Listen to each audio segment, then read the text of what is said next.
ইসলামী রাষ্ট্র। এই জুলাই আগস্টের আন্দোলনের পরে বাংলাদেশের সবচেয়ে আলোচিত একটা ইস্যু হচ্ছে রাষ্ট্র ব্যবস্থা ইসলাম। তো রাষ্ট্র ব্যবস্থায় ইসলাম, কেউ বলতেছে হ্যাঁ সব মুসলমান তো বিশ্বাস করে যে রাষ্ট্রে ইসলাম লাগবে, কেউ বলতেছে ইসলাম প্রতিষ্ঠা করতে হবে গণতান্ত্রিক নির্বাচনের মাধ্যমে, কেউ বলতেছে না এইভাবে, কেউ ওইভাবে। তো আসলে ইসলামী রাষ্ট্র বলতে কি বোঝায় এবং কিভাবে ইসলাম রাষ্ট্রে প্রতিষ্ঠিত হয়, এই অংশটুকু সবার জানা খুব জরুরি। প্রথম পয়েন্ট, ইসলামী রাষ্ট্র বলতে কি বোঝায়। আমাদের ব্রেনে পাশ্চাত্য মিডিয়া দিয়েছে ইসলামী রাষ্ট্র মানে চুরি করলে হাত কাটে নেবে, ইসলামী রাষ্ট্র মানে জেনা করলে রজমের শাস্তি হবে। এগুলো ঠিক হবে, কিন্তু ইসলামী রাষ্ট্র মানে এই দৃশ্যগুলো বুঝানো, এটা আল্লাহর নবী বুঝাননি।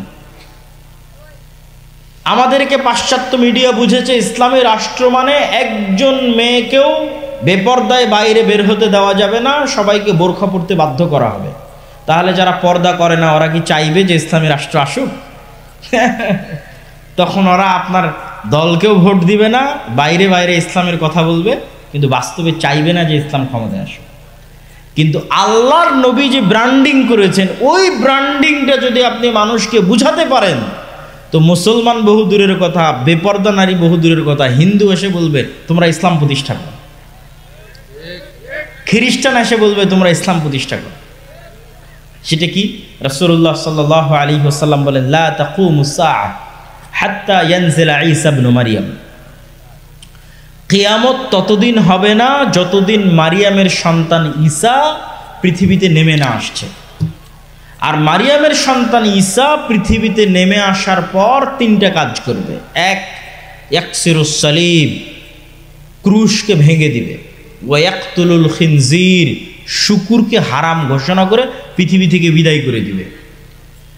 তিন নাম্বারটা হচ্ছে সবচেয়ে গুরুত্বপূর্ণ, আগের দুটো ভিন্ন পরিবেশের সাথে সম্পৃক্ত। কি পরিবেশ সেটারও একটু ইঙ্গিত দিব। আর তিন নাম্বারটা হচ্ছে মূল, সেটা কি? উনি সমগ্র পৃথিবীতে হাকামান মুকসিতা, সমগ্র পৃথিবীতে ঈসা আলাইহিস সালাম ন্যায় বিচার প্রতিষ্ঠা করবে। বলেন আল্লাহু আকবার।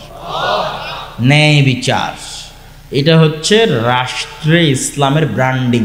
যে ইসলাম রাষ্ট্রে গেলে কি হবে?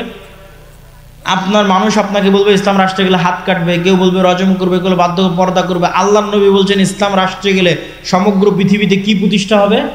ন্যায় বিচার প্রতিষ্ঠা হবে। মানে একজন মানুষও মাজলুম থাকবে না, একটা হিন্দু মাজলুম থাকবে না, একটা কুকুরও মাজলুম থাকবে না। তার নাম ন্যায় বিচার।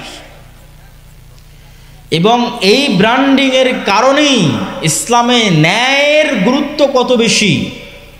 রাসূলুল্লাহ সাল্লাল্লাহু আলাইহি ওয়াসাল্লাম বলেন, সাবআতু ইউদিল্লুহুমুল্লাহ ইয়াওমা লা দিল্লা ইল্লা দিল্লু। 7 শ্রেণীর মানুষকে কিয়ামতের মাঠে আল্লাহ বিশেষ ছায়া দিবে। তার 1 নাম্বার ন্যায়পরায়ণ দায়িত্বশীল। মানে যে ন্যায়পরায়ণ দায়িত্বশীল, ওই নাম্বারিংয়ে যে 1 নাম্বারে চলে গেছে, তো তাহাজ্জুদ গুজার ব্যক্তিকে পিছনে ফেলে কিন্তু 1 নাম্বারে গেছে। নফল সিয়াম পালনকারী ব্যক্তিকে পিছনে ফেলে 1 নাম্বারে গেছে। আর যত ফাজাইলে আমল আপনার জানা আছে সবগুলোকে পিছনে ফেলে 1 নাম্বারে গেছে ন্যায়পরায়ণ দায়িত্বশীল। কেননা ওইটাই সবচেয়ে কঠিন, ওইটাই সবচেয়ে কঠিন। আর ওইটা একমাত্র সত্যিকার মুসলিমই ওইটা প্রতিষ্ঠা করতে পারবে। ন্যায়ের গুরুত্ব আল্লাহর নিকটে কত বেশি, আল্লাহ সুবহানাহু ওয়া তাআলা বলছেন, ইন্নাল্লাহা ইয়া'মুরুকুম বিল আদল। আল্লাহ তোমাদেরকে ন্যায় প্রতিষ্ঠা করার আদেশ দিয়েছেন। আল্লাহ আরো বলেন, লা ইয়াজরিমান্নাকুম শানআনু কওমিন আলা আল্লা তা'দিলু। হে মুমিনেরা, হে মুসলমানেরা, নির্দিষ্ট কোনো মানুষের প্রতি তোমার অন্তরে থাকা ক্ষোভ, নির্দিষ্ট কোনো দলের প্রতি তোমার অন্তরে থাকা হিংসা তোমাকে যেন অন্যায় করতে উদ্বুদ্ধ না করে, বরং ন্যায় প্রতিষ্ঠা করো। আর এটাই তাকওয়া। আল্লাহর নবী সন্তান সন্ততিকে চুমু দেওয়ার ক্ষেত্রে, ভালোবাসার ক্ষেত্রে ন্যায় প্রতিষ্ঠা করতে বলেছেন। আর আল্লাহ বিবাহের ক্ষেত্রে স্ত্রীদের উপর ন্যায় প্রতিষ্ঠা করতে বলেছেন। যে যদি ন্যায় প্রতিষ্ঠা করতে পারো তবে একের অধিক বিয়ে করো। তো এতগুলো কথা কেন বললাম? রাষ্ট্রে ইসলামের ব্র্যান্ডিং ন্যায়, আর ঈসা আলাইহিস সালাম সমগ্র পৃথিবীতে ন্যায় বিচার প্রতিষ্ঠা করবে। এখন আপনার কাছে আমার প্রশ্ন, যে ঈসা আলাইহিস সালাম যদি নিজে ন্যায় পরায়ণ না হয়, উনি কি ন্যায় প্রতিষ্ঠা করতে পারবে? পারবে না। তাহলে ঈসা আলাইহিস সালাম যে সমগ্র পৃথিবীতে ন্যায় প্রতিষ্ঠা করবে, তার জন্য এক নম্বরে ঈসা আলাইহিস সালামকে নিজেকে ন্যায় পরায়ণ হতে হবে। আর আল্লাহ সব নবীকে জন্মগত ন্যায়পরায়ণ করে পাঠিয়েছেন, মানে জন্মই দিয়েছেন নবীদেরকে ন্যায়পরায়ণ সত্যবাদী অবস্থায়। এখন আমার আর আপনার কাছে প্রশ্ন, যে আমরা কি রাষ্ট্রে ইসলাম প্রতিষ্ঠার যোগ্য হতে পেরেছি? ওইটার প্রশ্নের এক নম্বর আসবে যে আমরা কি ন্যায়পরায়ণ হতে পেরেছি। যদি আমরা ন্যায়পরায়ণ হতে না পারি, তো রাষ্ট্রে ইসলাম প্রতিষ্ঠার যোগ্য হতে পারিনি। এবার বাস্তব উদাহরণে আসেন। আপনাদের এই চারঘাট, বাঘা, রাজশাহীর এই অঞ্চলের যত মানুষ আপনারা এখানে উপস্থিত আছেন, যতজন মিডিয়ার মাধ্যমে শুনবেন, আশেপাশের পাড়া প্রতিবেশী সবার কাছে চেক করবেন আমার এই প্রশ্নটা। দুটো উদাহরণ দিব। এক, আপনার বাবার মৃত্যুর পরে অথবা আপনার দাদার মৃত্যুর পরে আপনি আপনার বোনকে অথবা আপনার আব্বা আপনার ফুফুকে আপনার দাদা অথবা বাবার সম্পত্তিতে ন্যায়ের সাথে তার পাওনা বুঝিয়ে দিয়েছে কি? প্রশ্ন। এক দল মানুষ পাবেন বুঝিয়েই দেয়নি, মানে বোনকে এই অজুহাত দিয়েছে যে সে ভাইয়ের বাড়িতে যাতায়াত করবে, এই জন্য ভাই তার সম্পত্তি ভোগ করবে। আর আরেক দল মানুষ বুঝিয়ে দিয়েছে ঠিকই, কিন্তু চারঘাট বাজারের দামি জমিটা নিজে নিয়েছে, আর বিলে নদীর মধ্যে ভাঙ্গনে যে জমিটা চলে গেছে সেটা বোনকে দিয়েছে। চরের জমি বোনকে দিয়েছে, আর ভালো জমি নিজে নিয়েছে। তো এটা কি ন্যায় প্রতিষ্ঠা করেছে? সে ন্যায় প্রতিষ্ঠা করেনি। এবার রেজাল্ট কি? রেজাল্ট হচ্ছে, এই ব্যক্তিকে যদি আপনি এখন রাষ্ট্র ক্ষমতায় বসান, তো 16 বছর যা দুর্নীতি হয়েছে একদিনে তার চেয়ে বেশি করবে। তাহলে সে কি ন্যায় বিচার প্রতিষ্ঠা করতে পারবে রাষ্ট্রে? ও তোর বোনের সাথে ন্যায় বিচার প্রতিষ্ঠা করতে পারে না একটা ছোট্ট ফ্যামিলির মধ্যে। তাহলে কেমনে আল্লাহ মনে করবে যে এই মুসলমানটা যোগ্য যে একে ইসলামী রাষ্ট্রের দায়িত্ব দিতে হবে? আল্লাহ কেমনে মনে করবে? আল্লাহ তো বলে রেখেছে ইসলামী রাষ্ট্রের ব্র্যান্ডিং ন্যায় বিচার। তো আর বোনেরই সম্পদ মেরে দিয়েছে। উদাহরণ 2, চারঘাট, বাঘা সহ আশেপাশের অঞ্চলে অসংখ্য জায়গায় বিবাহ হচ্ছে যৌতুকের ভিত্তিতে, হচ্ছে না? হচ্ছে। তাহলে যে যুবক তার স্ত্রী বা স্ত্রীর পরিবারের নিকট থেকে যৌতুক বাবদ টাকা গ্রহণ করেছে, সেটা প্রকাশ্যে হোক অথবা ছলে বলে কৌশলে হোক। ছলে বলে কৌশলে মোটরসাইকেল নিয়েছে, নিয়েছে, ফ্রিজ নিয়েছে, এসি নিয়েছে। তো ছলে বলে কৌশলে হোক প্রকাশ্যে হোক, সে আরেক মানুষের সাথে আরেক পরিবারের সাথে অন্যায় করেছে। এটা অন্যায়, এটা মানুষের সাথে সম্পর্কিত অন্যায়। তো যার হাত থেকে তার স্ত্রীর পরিবার বা তার স্ত্রীর পিতা ন্যায় পায়নি, ওই ব্যক্তিকে আপনি রাষ্ট্র ক্ষমতায় বসিয়ে দিলে ও গত 16 বছর যা দুর্নীতি হয়েছে তা 1 ঘন্টাতেই করে নেবে। 1 ঘন্টাতে অতটি টাকা কিভাবে চুরি করা যায় তার চেষ্টা করবে। কেননা সে তো তার শ্বশুরের সম্পদ দেখে লোভ সামলাতে পারে না। তাহলে এই মুসলমানেরা রাষ্ট্রের ন্যায় প্রতিষ্ঠার যোগ্য? যোগ্য না। তাহলে এই মুসলমানদের হাত দিয়ে আল্লাহ রাষ্ট্রে ইসলামকে বসাবেন, তো ইসলামেরই তো কলঙ্ক হয়ে যাবে। সম্মানিত উপস্থিতি, তাহলে আবারও চলে আসে রাষ্ট্রে ইসলাম প্রতিষ্ঠার ব্র্যান্ডিং ন্যায় বিচার। তাহলে যে মুসলমান ন্যায় প্রতিষ্ঠা করার যোগ্য, ওই মুসলমানই রাষ্ট্রে ইসলাম প্রতিষ্ঠা করার যোগ্য। তাহলে মুসলমান ন্যায় প্রতিষ্ঠা করার যোগ্য নয়। 2, আজকের যুগের মুসলমানদের আরেকটা বড় সমস্যা হচ্ছে, আজকের যুগের মুসলমানেরা সত্য বলা জানে না। আর মিথ্যা বললে কখনো নেতা হওয়া যায় না। মিথ্যা বলে কেউ নেতা হতে পারে না, সত্যই মানুষকে নেতা বানায়। তো আজকের যুগের মুসলমানেরা যে পরিমাণ মিথ্যার সাথে সম্পৃক্ত, আজ থেকে 1400-1450 বছর আগের মক্কার কাফের মুশরিকদের চরিত্র সত্যের দিক থেকে এই মুসলমানদের চেয়ে ভালো ছিল। দুটো উদাহরণ যে তারা সত্যের দিক থেকে আপনার আমার চেয়ে ভালো ছিল। এক, আবু তালেব, আল্লাহর নবীর চাচা। আবু তালেব হচ্ছে আব্দুল মোত্তালেবের সন্তান। আব্দুল মোত্তালেব যখন জীবিত ছিল আব্দুল মোত্তালেব নেতা, আব্দুল মোত্তালেব মারা গেছে, এখন আবু তালেব নেতা। তো Abu Talib as a leader কাফের, মুশরিক, ঈমান আনেনি, এই কথাই ঠিক। কিন্তু Abu Talib as a leader কোনোদিন মিথ্যা কথা বলেছে আর প্রমাণ কেউ ইতিহাস থেকে দেখাক যে আবু তালেব কুরাইশ বংশের নেতা, সে কাফের মুশরিক, কিন্তু আমি চাচ্ছি মানুষ দেখাক যে আবু তালেব মিথ্যুক। আপনারা খুঁজেন আজ থেকে, প্রমাণ দিবেন যে আবু তালেব কাফের মুশরিক কিন্তু মিথ্যা বলেছে। বরং এর উল্টাটা দেখতে পাবেন খুঁজতে গেলে, যে আল্লাহর নবীর চাচা আবু তালেব তার মুখের জিহ্বার দাম রক্ষা করতে গিয়ে 3 বছর, একটানা 3 বছর নিজ ভাতিজার সাথে না খেয়ে জীবনযাপন করেছে। সে আবি তালেবে কাফের মুশরিক অবস্থায়, কিন্তু জবানের দাম আছে, মিথ্যা বলা যায় না। লিডার মিথ্যা বললে কোনোদিন নেতা হওয়া যায় না। উদাহরণ 2, আবু সুফিয়ান। আবু সুফিয়ান কাফের, উনি আল্লাহর নবীর বিরুদ্ধে বদরের যুদ্ধ করেছে, আল্লাহর নবীর বিরুদ্ধে উহুদের যুদ্ধে নেতৃত্ব দিয়েছে, খন্দকের যুদ্ধে সারা আরবের 10,000 সেনাবাহিনী একত্রিত করে খন্দককে মাটির সাথে মিশিয়ে দিবে, এই মদিনাকে মাটির সাথে মিশিয়ে দিবে। আল্লাহর নবী তো হতবিহ্বল, এই 10,000 সেনাবাহিনী কোথায় 1,500-2,000 মানুষ মদিনায় বসবাস করে, কি করব কি করব। সাহাবীদের নিয়ে পরামর্শ করছেন। সালমান আল ফার্সি বলছে আল্লাহর নবী একটা বুদ্ধি দেই। তো বলে কি বুদ্ধি? এক ঘোড়া 1 লাফ দিলে সর্বোচ্চ যতদূর যেতে পারে তার চেয়ে বড় করে গর্ত খনন করেন, তাহলে ঘোড়া 1 লাফে ওই গর্ত পার হতে পারবে না। বিশাল যে ঘোড়সওয়ার বাহিনী আসবে, ওকে ওই গর্তের কাছে থেমে যেতে হবে, থেমে গিয়ে গর্তে নেমে উঠে তারপরে পার হতে হবে। এই যে গতি স্লো হয়ে গেল, এই স্লো গতিতে আমরা উপর থেকে তীর চালাবো। তো আল্লাহর নবী তার এই পরামর্শ গ্রহণ করে নিলেন।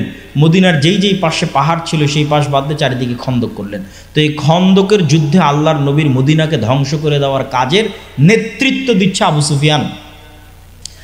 এই আবু সুফিয়ান হুদাইবিয়ার সন্ধির পরে ব্যবসায়িক কাজে সিরিয়া গেছে। তৎকালীন সিরিয়ার রাজধানী জেরুজালেম, আজকের ফিলিস্তিন। তো হুদাইবিয়ার সন্ধির পরে আবু সুফিয়ান গেছে ব্যবসায়িক কাজে, আর আল্লাহর নবীর তো ব্যবসা নেই। আল্লাহর নবী চিঠি লিখেছেন বাদশাহ হিরাক্লিয়াসের কাছে ইসলামের দাওয়াত নিয়ে। তো বাদশাহ হিরাক্লিয়াস চিঠি পেয়ে পড়ছে যে এই চিঠি তো মোহাম্মদে আরবি লিখেছে সাল্লাল্লাহু আলাইহি ওয়াসাল্লাম। দেখো তো আজকে জেরুজালেমে আরবের কেউ আছে কিনা। খুঁজে পাওয়া গেল আবু সুফিয়ানকে। তো আবু সুফিয়ান আল্লাহর নবীর শত্রু, 1 মাস মদিনা ঘেরাও করে রেখেছিল খন্দকে, মদিনা ধ্বংস করবে তাই, আল্লাহর নবীকে হত্যা করবে তাই। তো শত্রুকে ডেকেছে, আবু সুফিয়ানকে ডেকেছে। আর এক শত্রু, আবু সুফিয়ানের জানিমানি শত্রু, মুহাম্মদ সাল্লাল্লাহু আলাইহি ওয়াসাল্লাম সম্পর্কে জানবে তাই, বুখারীর হাদিস। আবু সুফিয়ানের সামনে তখন কোনো মোবাইলও নাই, ক্যামেরাও নাই, রেকর্ডারও নাই, লাইভও নাই। আবু সুফিয়ান নিজে বলছে আমি সেই দিন 1000 চেষ্টা করেও মুহাম্মদ সাল্লাল্লাহু আলাইহি ওয়াসাল্লামের নামে মিথ্যা বলতে পারিনি, একটা বাক্য। তো কাফের মুশরিক, তখন ঈমান আনেনি, but he is a leader, কিন্তু সে নেতা। আর নেতা মিথ্যা বলতে পারে না, মিথ্যা বলে নেতা হওয়া যায় না। তো সে কাফের মুশরিক অবস্থায় তার শত্রুর নামে মিথ্যা বলেনি। আর আপনি এখন ইনস্ট্যান্ট পরীক্ষা করেন, 4 ঘাটের এক গণতান্ত্রিক রাজনৈতিক দলের নেতাকে জিজ্ঞেস করবেন, আর এক গণতান্ত্রিক রাজনৈতিক দলের নেতা সম্পর্কে যা বলবে সব মিথ্যা, কিন্তু দুইজনই মুসলমান। আর এই পুরো গণতান্ত্রিক রাজনীতি টিকে আছে মিথ্যার উপর। তাহলে মিথ্যা বলে আপনি রাষ্ট্রের ইসলাম প্রতিষ্ঠা করবেন? মিথ্যুককে আল্লাহ সুযোগ দিবে রাষ্ট্রের ইসলাম প্রতিষ্ঠা করতে? সম্ভব। রাসূলুল্লাহ সাল্লাল্লাহু আলাইহি ওয়াসাল্লাম বলেন, সালাসুন মান কুন্না ফিহি, 3টে অথবা 4টে বৈশিষ্ট্য যার মধ্যে আছে, মুনাফিকান খালেসা, খাঁটি নির্ভেজাল মুনাফিক। 1, কথা বললে মিথ্যা বলে, তাকে আল্লাহর নবী কি বললেন? মুনাফিক। 2, তাকে কোনো দায়িত্ব দেওয়া হয়েছে, সেই দায়িত্বের আমানতের সাথে খেয়ানত করে। তো এই হাদিসটা এবং ইসলামের এই চিত্রটা, যে ইসলাম মানে সে সত্যবাদী ন্যায়পরায়ণ মুসলিম হবে, এই চিত্রটা আমরা মানুষকে বুঝাতে আমরা আলেম ওলামারা এই পরিমাণ ব্যর্থ যে মানুষ প্রকাশ্যে বলছে যে আমি প্রশ্ন ফাঁস করার টাকা আল্লাহর রাস্তায় দান করি। নাউজুবিল্লাহ। তাহলে ওই মানুষকে আমরা ইসলাম শেখাতে ব্যর্থ। সে প্রশ্ন ফাঁস করার টাকা আল্লাহর রাস্তায় দান করে। আপনি এরকম কত OC, DC, SP, AC land, sub registrar নেবেন, এরা নিজ নিজ পদের দায়িত্বের আমানতের সাথে খেয়ানত করে যে টাকা অর্জন করেছে ওই টাকা দিয়ে হজ করতে গেছে। তাহলে আমরা তাদেরকে ইসলাম বুঝাতে পেরেছি? পারিনি। ওদেরকে আল্লাহর নবী বলেছেন মুনাফিক। কি বলেছেন? মুনাফিক। আর মুনাফিক মুসলিম কখনো নেতা হতে পারে না। তাহলে আপনি চারিদিকে তাকিয়ে এখন একটা মুসলমান খুঁজে বের করেন যাকে আল্লাহ ইসলামী রাষ্ট্রের নেতা বানাবে, একটাও খুঁজে পাবেন না। এটাই হলো সবচেয়ে হতাশা। তো যদি খুঁজে না পাবেন তাহলে জিজ্ঞেস কেন করেন যে রাষ্ট্রে ইসলাম প্রতিষ্ঠা করতে হবে? যোগ্য তো না আমরা রাষ্ট্রে ইসলাম প্রতিষ্ঠা করার। আর এই জিনিসটা আমি আরও বেশি রিয়ালাইজ করেছি, আরও বেশি অনুভব করেছি যখন ইউরোপে, ইংল্যান্ডে মুসলমানদেরকে দেখেছি। মুসলমানেরা দেধারসে আর এক খ্রিস্টান রাষ্ট্রের কাছে, আর এক কাফের রাষ্ট্রের কাছে মিথ্যা বলতেছে। ওই খ্রিস্টান কাফের রাষ্ট্রের কাছে 2টা টাকা বেশি পাবে। তাই মানে মুসলমানে তো মিথ্যা বলছেই, কিন্তু এক মুসলমান যে বলে যে আমি কালেমা পড়েছি আশহাদু আল্লা ইলাহা ইল্লাল্লাহ, সে নাকি নবীর উম্মত। তো নবীর উম্মতের নবীর কি অপমান, আর এই কালেমার কি অপমান যে কালেমা পাঠকারী মুসলমান আর এক খ্রিস্টান আর এক কাফের এবং কাফের রাষ্ট্রের কাছে মিথ্যা বলছে 2টা টাকা বেশি নেওয়ার জন্য। বলেন নাউজুবিল্লাহ। এই হলো মুসলমানদের আত্মমর্যাদা, এই হলো মুসলমানদের আত্মসম্মান। সম্মানিত উপস্থিতি, তাহলে আমাদের এই চারিত্রিক গুণ যতদিন উন্নত না হবে, একটা প্রজন্ম যতদিন আমরা তৈরি না করতে পারবো যে প্রজন্ম সত্যের উপর অটল, ন্যায়ের উপর অটল, ন্যায় প্রতিষ্ঠা করবে, ন্যায় প্রতিষ্ঠার আন্দোলন করবে, ন্যায় প্রতিষ্ঠার সংগ্রাম করবে। আপনি মসজিদে যান, মাদ্রাসায় যান, ইসলামী দলে যান, ইসলামী আন্দোলনে যান, সব জায়গায় নামাজ আছে, সিয়াম আছে, সালাত আছে, আকীদা আছে, নাই তো কি ন্যায়পরায়ণতা নাই। এইটা বাস্তবতা এবং সত্য বলছি। ওই মাদ্রাসার সাথে এই মাদ্রাসার মিল নাই, ওই দলের সাথে এই দলের মিল নাই। ভিতরে যান, বাহিরে বক্তাদের মুখে শুনবেন যে মাসলা মাসাইল, আদর্শ, এগুলো আদর্শ মাসলা মাসাইল কিছু না। ভেতরে গিয়ে দেখেন হয় একজন অন্যায় করছে আর একজন মাজলুম, আর কিছু না। ইসলামী দলের নেতা যে কর্মী বেশি চামচামি করেছে ওকেই পদ দিয়েছে, আর যে কর্মী কঠোর পরিশ্রম করেছে ওকে পদ দেয়নি। তাবলিগ জামাতের গন্ডগোল যান, চ্যালেঞ্জ দিলাম, বাহির থেকে আপনার মনে হচ্ছে যে না এখানে মনে হয় ফতোয়া মাসলা মাসাইলের কিছু না। ভেতরে গিয়ে দেখেন একজন জালেম আর একজন মাজলুম। মসজিদে যান, মাদ্রাসায় যান, মাদ্রাসার পরিচালক, মসজিদ কমিটির সভাপতি, সে তার মসজিদের দায়িত্বশীল যারা আছে তাদের প্রতি ন্যায় করতে পেরেছে। মাদ্রাসার পরিচালক তার মাদ্রাসার শিক্ষকদের প্রতি ন্যায় করতে পেরেছে। সালাত, সিয়াম, হজ, যাকাত সবই আছে, বাবা ন্যায় নাই। তো যিনি ন্যায় প্রতিষ্ঠা করতে পারেননি তার দলে, যিনি ন্যায় প্রতিষ্ঠা করতে পারেননি তার মাদ্রাসায়, তাকে আল্লাহ কেমনে যোগ্য মনে করবে যে সে রাষ্ট্রে ন্যায় প্রতিষ্ঠা করতে পারবে? অতএব আমাদের মূল জায়গায় হাত দিতে হবে, ন্যায় প্রতিষ্ঠার আন্দোলন করতে হবে। চারঘাটের মানুষ, যুবকেরা যদি মনে করে আমরা রাষ্ট্রে ইসলাম দেখতে চাই, তাহলে তোমার সমাজে অন্যায় বন্ধ করো। যেখানে জানাজা পড়াতে গেছে ওখানে জানাজা পড়িয়ে ওর মেয়েকে ওর ন্যায্য হিস্সা বুঝিয়ে দাও, ন্যায় প্রতিষ্ঠা করো। জুলম হবে, মুসলমান চেয়ে দেখবে, আবার ওই মুসলমানকে আল্লাহ নেতা বানাবে, এটা অসম্ভব। মোহাম্মদ বিন কাসেম সিন্ধু বিজয় করতে এসেছিল, আমরা জানি ইসলাম প্রচারের জন্য এসেছিল। আপনি ইতিহাস ঘেটে দেখেন, সিন্ধু বিজয় করতে এসেছিল অত্যাচারিত মা এবং বোনদেরকে বাঁচানোর জন্য, ইতিহাস তাই লেখা আছে। স্পেনে গেছে তারেক বিন জিয়াদ, আমরা বলছি তারেক বিন জিয়াদ স্পেনে ইসলাম প্রচার করেছে। আপনি ইতিহাস পড়ে দেখেন, তারেক বিন জিয়াদ স্পেনে গেছে, স্পেনের মানুষেরা বারবার চিঠি লিখেছে আমরা অত্যাচারিত, আমরা মাজলুম, আমাদের বাঁচাও। অত্যাচারিত মাজলুমকে বাঁচাতে স্পেন গেছে। তো ইসলাম হচ্ছে ন্যায়ের দিন, ন্যায়ের ধর্ম, ন্যায় প্রতিষ্ঠা করার ধর্ম। একবার যদি মুসলমানেরা আবার সত্য বলা শিখে যায়, আবার ন্যায় প্রতিষ্ঠা করা শিখে যায়, তাহলে ওই রকম রোমান আর পারস্য সাম্রাজ্যের মতো আজকের যুগের যত সুপার পাওয়ার আছে সব মুসলমানদের পায়ের নিচে। কিন্তু ওই রকম ব্যক্তিত্ব সম্পন্ন, আত্মমর্যাদা সম্পন্ন মুসলমান লাগবে। তো ব্যক্তিত্ব আত্মমর্যাদা সম্পন্ন মুসলমান তৈরি হবে কেমনে? সবার তো কিস্তিতে লোন আছে, এটা হাসির কথা নয়। এটার পিছনে একটা হাদিস বলি আপনাদেরকে। রাসূলুল্লাহ সাল্লাল্লাহু আলাইহি ওয়াসাল্লাম বলতেছেন, আল্লাহুম্মা ইন্নী আউযু বিকা মিনাল মা'সামি ওয়াল মাগরাম, হে আল্লাহ, পাপ থেকে বাঁচতে চাই, লোন থেকে বাঁচতে চাই। আর এক দোয়ায় আল্লাহর নবী বলছে, আল্লাহুম্মা ইন্নী আউযু বিকা মিনাল হাম্মি ওয়াল হুজনি, বলতে বলতে বলছেন ওয়াজালঈদ দাইনি বা ওয়াগালাবাতিদ দাইনি, যে আমি ঋণের বোঝা থেকে বাঁচতে চাই। তো আল্লাহর নবীকে সাহাবীরা জিজ্ঞেস করছে, হাদিস সহিহ, যে আল্লাহর নবী আপনি ঋণ থেকে এত কেন বাঁচতে চান? তো আল্লাহর নবী বলছেন, আর রজুলু ইজাস্তাদানা বাদা ইউকাদ্দিব, মানুষ যখনই লোন নেওয়া শুরু করে তখনই মিথ্যা বলা শুরু করে।